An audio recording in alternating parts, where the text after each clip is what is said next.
This is really about what teams say after they choke. Listen for how fast the conversation moves from basketball strategy to excuses, streaming, refs, and who owns the blame. Season just ended. You blew a 3-1 lead, and you got to listen to that mumbo-jumbo bullshit. Knows as he's so much smarter and better than us. There's no better feeling than losing a Game 7 at home after you were up 3-1. It's, in fact, feels exactly the same as winning an NBA championship. He never describes the good side. He's like, it's not an either or. When's the good side? I felt just as empty when we won the title. When do you feel good exactly, fella? By the way, I like what-ifing stuff. So is the grand what if you're a Celtics fan, is what if the Udoka off the court stuff never happened? Udoka, that's a fine.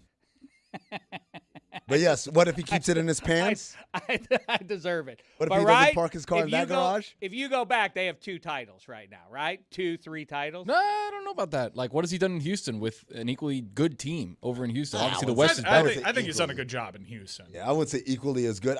Look, this is the beauty of sports, right? It's not like, oh, all I needed to do was add some sugar, and then all of a sudden the recipe ends up being great. There are so many moving variables, not the least of which is Ime is a very, very demanding guy. And so how would those guys respond? Maybe they needed a Joe Mazzulla who just comes in with crazy ideas and does somersaults, literally, I'm not making that up, somersaults into the locker room and telling players, I bet you can't do that. Like maybe they needed a goofball to just kind of like experiment and all those things while they would just go out and play. The problem is when the goofball has an idea like, I got it. Let me start 3 of my scrubs in Game 7. They'll never of the see NBA it coming. playoffs. They'll never see it coming.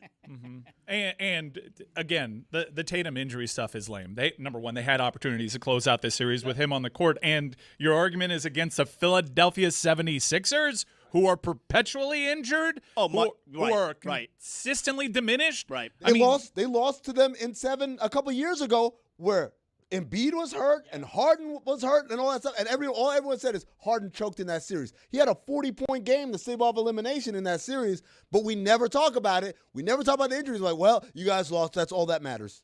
Well, that's not the only lame stuff coming from after the Celtics choke on Saturday night. How about it? Not even immediately after the game. 24 hours to digest what took place.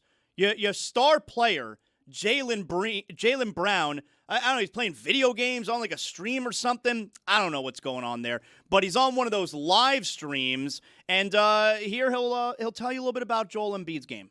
I mean, this is my personal opinion on basketball. Some of y'all might disagree. You know what I mean?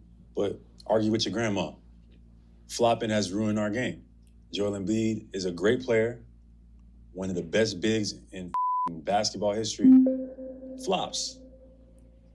He know it. This ain't breaking news. This ain't, you know what I mean? It is what it is. Y'all can clip it up. Like I said, y'all can post it on these paid accounts that y'all, these bot, whatever. That's just my opinion. The worst thing that happened in the game was streaming. These guys getting on a microphone and a camera after the game and just say, because they say this way I own the message and it's da-da-da-da. No, that's not why. You want a forum where you can say anything and no one's going to push back on you, because he knows if he had gone that far, I know he mentioned it in passing in his postgame presser, but if he goes into length like he did there, there's a room full of people like, what are you talking about? You blew a 3-1 lead. That's embarrassing. It's embarrassing. I like Jaylen Brown. I think he's proven on that roster that he's a dog, right? That's just such a bad look. You blew a 3-1 lead, and you're out there talking about Joel Embiid flopping. Just shut up. Like, just eat the L. It's just a byproduct of why this Celtics team is so weird, right? From top to bottom, you have Brad Stevens, who didn't want to be the coach, who wants to be the GM. And then you got Joe Mazzulla, who's doing, starting Baylor Shireman, Ron Harper Jr., and Luka Garza.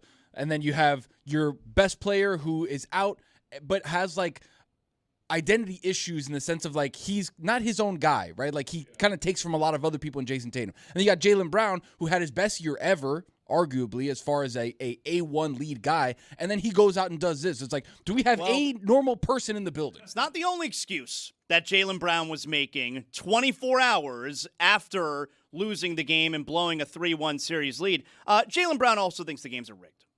if I had to like say there's some referees that need to be investigated, like just overall out of all the officiating, we had 3 of them in the last 3 games. We had, at top of my list. You were up 3-1 against the Sixers, who are a punchline with playoff P and Joel Embiid. And Joel Embiid, great game. I think 30, 10 and 5 in an elimination game. That's insane. But he was doing the bullshit. I mean, he started stretching it out. He was hurt. He came back into that game. He was clearly diminished. And we mentioned it on the live stream on Saturday night. The Sixers were doing the things down the stretch that would make you worry they were going to throw it up, right? And Maxey came to their rescue. It had to be Maxey that got it done. Hey, you know what I was wondering? Did the refs tell the Celtics illegal to be inside the three-point line? You must only shoot threes, and that's all you can do. And if you dare step inside this three-point line, I will whistle you for a foul, 2 fouls, a technical foul. I don't know, but I'll whistle something, and the Celtics say, "Oh my God, it's not fair. They get to go inside, but we only get to shoot threes." That's what the refs did. And don't forget the challenge from Joe Mazzulla. Oh yeah, and when we foul a guy, we gotta tell. Man, that challenge still is blowing my mind. But guys, I just want to say this. Because I've said this to Joe Dumars before. He's no longer the czar of discipline in the NBA. Now it's James Jones. He's now giving away unprotected first-round picks. Where's James Jones? Here's my camera here. James, whenever these guys come out here and start talking that, oh, it's rigged, oh, these guys need to be investigated, you put the people's elbow on him. That's right, James. They should put him under the jail. James Jones is my friend. I'll tell him. I grew up with him. I'll tell him. Yeah? Yeah. Where at? Sable Palm Elementary, dog. Did he go to Santa Fe with you, bro? I'll text James Jones right now. He'll write me back right away. Let him know. I will let him know. Tell him. That's my dog, James Jones. Say, hey, people's elbow. Based on what Mike said on the 30, 10, and 5 game, got a stat of the day. Start of the day, start of the day. It is here, start of the day. Start of the day, start of the day. It is here, start of the day. Start of the day, start of the day. It is here, start of the day. Start of the day, start of the day. It is here, start of the day. Joel Embiid and Tyrese Maxey are the first duo in playoff history to go for 30, 10, and 5 in a Game 7 ever. Wow. Nobody else has had 30, 10, and 5 as a duo outside of James Jones on mine, instead of Tyrese Maxey and Joel Embiid. I don't believe he would text you back right away. He's my guy. I'd love to see it. I agree with Amin. Put the elbow on him. I don't like this. And by the way, Jaylen Brown, go ahead and explain the math on why it benefits the NBA for the Celtics to go out there. So why would it not be beneficial for it's better for the Sixers somehow for the NBA for them to advance to the second? Do you think players should be able to call out officiating after a playoff loss, or does it just sound like excuse-making when you blew the series? Leave your take in the comments and like and subscribe for more clips like this.